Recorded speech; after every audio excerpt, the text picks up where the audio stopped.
Iki lho primadona gorengan dodolanku, Cak. Iya, iki iwak dempel. Sadurunge gawe dempel, nyelepno telo karo jagunge dhisik. Telo tapak karo jagung garing iku lho, Cak. Kene melu Mbak Titi nyepil bahane. Bahane ana tepung jagung, ana telo tapak sing parutan, terus ana urang rebon utawa digenti teri cilik-cilik yo iso. Lanjut iki tutorial gaweke yo, Cak. Lebokno parutan klopone ning ember. Aja salfok karo embere, iki mau dienggo goreng-gorengan. Ngono dicampur kalau gepung jagung garing. Ditambahi bumbu serbaguna, leh kung racik dhewe, Cak. Sing wingi tak sepil ning aku gawe macem-macem bumbu. Terus lanjut urang rebone dijegurno pisan, dijegurno kabeh ya. Iki mau ana telung prapat. Ngono langsung ditambahi banyu ae. Iki banyu biasa, Cak, ora banyu anget. Iki banyu adem biasa. Terus lanjut iki diuleni, uleni sampai rata. Aja salfok ya, Cak. Tanganku wis bar ijik ya, wis resik.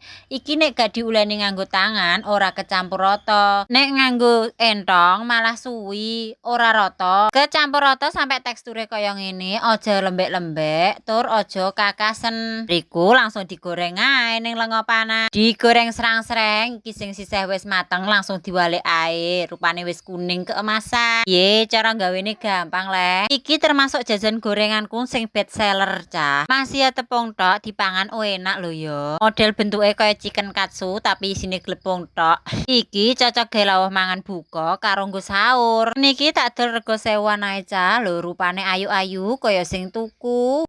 Bakule ya ora kalah ayu. Ayo nang dijajal gawe, Cah.